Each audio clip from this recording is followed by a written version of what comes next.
ओडिशा केन्दुपत्र कर्मचारी संघ पाटणागड़ डिविजन सदस्य माने आज सांबादिक सम्मेलन कर पाटणागड़ बीजेडी विधायक प्रार्थी करिथिबा विधायक सरोज कुमार मेहर को विरोध करिबार धमक दैछन्ति। सेमानंक कहवा अनुसार पूर्व से संघर राज्य संपादक शिवानंद परिछा को बीजेडी प्रार्थी करने को दाबी करथिले, किंतु बिजु जनता दल शिवानंद बदल में सरोज कुमार मेहर प्रार्थी कला। तेणु संघर निष्पत्ति अनुଯାयी एवं पूर्व होइथिबा घोषणा अनुଯାयी सरोज को विरोध करिबार निष्पत्ति होइथिबा सांबादिक सम्मेलन में कहिसंति। बीजेडी सरकार अनेक सुविधा देइछि, किंतु विधायक विधानसभा अंचल कौनसी कथा 5 वर्ष रे कले नहीं। केन्दुपत्र कर्मचारी संघ उपरे मध्य किछि साहाय्य करिनथिबारु आमर ए विरोध बोली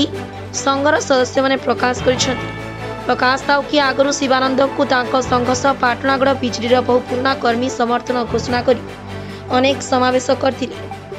आजिर सम्मेलन में ध्रुव चांद, मकारू पंडा, मनोज साहू, परमेश्वर सुना, चित्तरंजन बेहरा सबू रेंजर कर्मकर्ता उपस्थित थे।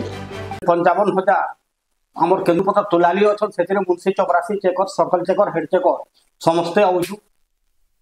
सबु गाँव आमर लोक अच्छा केन्दुपत्र प्रत्येक गाँव में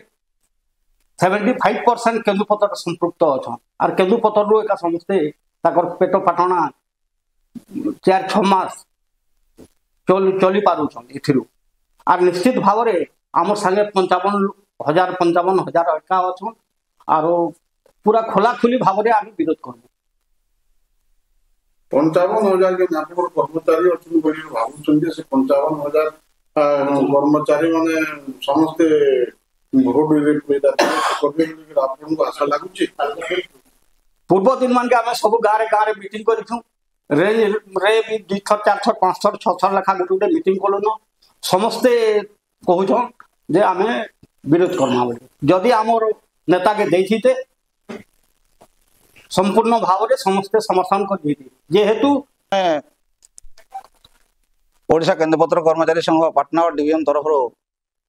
समस्ते आज उपस्थित अच्छा आम विगत दिन रे आमर पाटना कल्याण मंडप रे गोटे प्रेस मीट करूँ जेनटा कि आमर यूनियन तरफ सरकार को जनइलु जे आमर पाटना कन्स्टिट्युएंसी रे आमर केन्दुपत्र जड़े परिछा बाबूजी के आमर ओडिशा केन्दुपत्र कर्मचारी संघर राज्य संपादक जी अच्छन तांको प्रार्थित्व करते बीजेडी तरफ ठीक होता आर लगी आम आज से समय आपन कही जे आम उचित समय आमर उत्तरटा देवार लगी तो आम आपन को आज पुणी कहीदे जे जहाँ को प्रार्थी देछन आम तांकर प्रति विरोध करमु आउ से अनुसार आम आमर कार्यपंथा आगे ग्रहण करमु।